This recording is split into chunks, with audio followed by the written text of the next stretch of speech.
میرے امام کا ایک ہی بیٹا حضرت امام زین العابدین، ان کے 6 بیٹے کتابوں میں آتے ہیں، کم اور زیادہ کی روایتیں بھی ملتی ہیں۔ امام زین العابدین، ایک لخت جگر اور ایک خاندان کی سپہ سالار بی بی، کون بھلا؟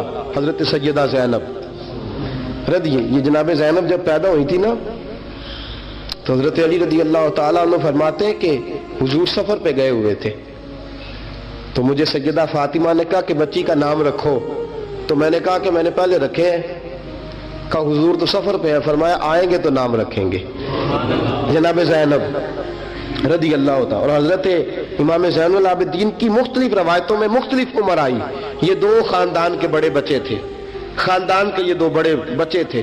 میرے دوستو، یہ جو ایک اہم مسئلہ آپ کے گوش گزار کروں، پہلے یہ ہوتا تھا پہلے کہ خلافت روحانی بھی اور سیاسی بھی ایک ہوتی تھی، امام حسن تک ایک رہی، روحانی خلافت بھی اور سیاسی خلافت بھی ایک رہی۔ مسئلہ تھوڑا باریک ہے، تھوڑا سا آپ کو میرے بات غور سے سننی پڑے گی۔ پہلے خلافت ایک ہوتی تھی، روحانی بھی اور سیاسی بھی۔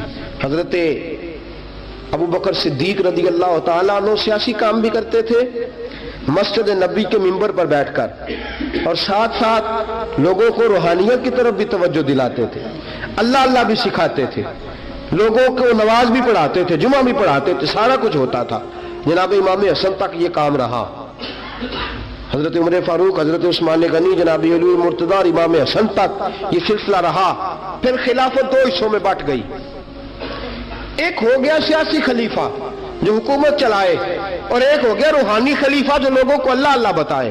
وہ جو خلافت تھی نا روحانی، وہ آج تک آ رہی ہے، صوفیاء کے ذریعے، علماء کے ذریعے، نیک اور پارسا لوگوں کے ذریعے وہ اللہ اللہ بتاتے ہیں، وہ اللہ اللہ بتاتے ہیں، پھر اپنا خلیفہ بناتے ہیں، پھر وہ اللہ اللہ بتاتا ہے۔ یہ وہ ہے خلاف۔ حضرت امام زین العابدین رضی اللہ تعالیٰ عنہ کو بادشاہ وقت نے بلایا نا اپنے پاس، تو امام زین العابدین نے فرمایا میں نہیں جاؤں گا، میں جاؤں گا۔ عبد المالک بن مروان نے بلایا اور امام زین العابدین کو کہا کہ آپ کو ضرور آنا پڑے گا۔ آپ نے فرمایا اس کی وجہ؟ اس نے کہا جی وجہ یہ ہے کہ آپ کی طرف لوگوں کا رجوع بہت ہے، لوگوں کی توجہ بہت ہے، دل کھینچے چلے جاتے ہیں۔ امام زین العابدین نے فرمایا سارا زمانہ بھی میری طرف آئے، پھر میں بادشاہ کے دربار میں، بادشاہ بزرگوں کے پاس آئے تو ان کی عزت بڑھتی ہے، اور اگر نیک لوگ بادشاہوں کے دروازوں پہ جائیں تو ان کی عزت گھٹتی ہے۔ فرمایا میں نہیں جاؤں گا۔ اس نے کہا کہ امام مجھے سمجھ کوئی نہیں آتی۔ امام زین العابدین سے کہنے لگے مجھے سمجھ کوئی نہیں آتی کہ بادشاہ میں ہوں لیکن راشا آپ کے پاس ہوتا ہے۔ عجیب تماشا ہے کہ لوگوں کی تلواریں میرے ساتھ رہتی ہیں، دل آپ کے ساتھ دھڑکتے ہیں۔ میں دیکھتا ہوں کہ مدینے کے باہر ایک کٹیا میں آپ رہتے ہیں، کٹیا میں، لیکن میں دیکھتا ہوں کہ سورج بھی چڑھتا ہے تو آپ کو سلامی دے کے چڑھتا ہے، اور چاند بھی نکلتا ہے تو حسین کے بیٹے کے قدم چوم کے نکلتا ہے۔ امام زین العابدین رضی مدینے سے باہر چلے گئے، ڈیرا لگا لیا، عمر بھر اسی جگہ، نام تو علی اوس تھا نا آپ کا، لیکن زین العابدین عبادت کرنے والوں کی زینت۔ میرے امام نے خلیفہ عبد المالک بن مروان سے کہا تو باز آ جا، میں حسین کا بیٹا ہوں، مجھے لوگوں کو اللہ اللہ سکھانے دے۔ اب میں تخت خلافت پہ بیٹھ کر نہیں، میں چٹائی پہ بیٹھ کے دین پڑھاؤں گا، اب میں فرش زمین پہ بیٹھ کے لوگوں کو اللہ اللہ سکھاؤں گا۔ امام زین العابدین کو خلیفہ عبد المالک بن مروان ہوا پتہ کیا تھا؟ تھوڑی سی تاریخ بتا دوں۔ یزید کے مرنے کے بعد اس کا بیٹا آیا، وہ 40 دن تک رہا، میں نے 10 محرم کو بتایا تھا۔ اس نے کہا میں اپنے باپ کو بھی اس قابل نہیں سمجھتا تھا، چھوڑ کے چلا گیا۔ اس کے بعد حضرت عبداللہ ابن زبیر رضی اللہ تعالیٰ عنہ جو تھے، وہ کیونکہ مکہ اور مدینہ اور حجاز کے لوگوں نے انہیں اپنا امیر بنا لیا تھا، جب یزید کے بیٹے نے خلافت چھوڑی تو وہ پورے ملک کے ایک جو ہے وہ امیر بن گئے۔ ان کے درمیان ہی مروان نے سازش کی، مصر اور شام پہ اس نے اپنا تسلط جما لیا۔ مروان مرتے وقت اپنے بیٹے عبد المالک بن مروان کو بنا گیا امیر۔ عبد المالک بن مروان بڑا ظالم، بڑا خونخوار، بڑا بد تہذیب آدمی تھا۔ امام زین العابدین سے کہنے لگا کہ آپ کو آنا پڑے گا۔ آپ نے فرمایا میں کوئی نہیں آؤں گا۔ اس نے امام زین العابدین کو گرفتار کرایا۔ بہت سارے بزرگوں نے لکھا ہے، بالخصوص امام کشیری نے رسالہ میں لکھا، گرفتار کرایا، ہاتھوں میں بیڑیاں، پیروں میں بیڑیاں۔ امام زین العابدین جس طرح نکلے تھے نا کربلا سے اور دمشق آئے تھے،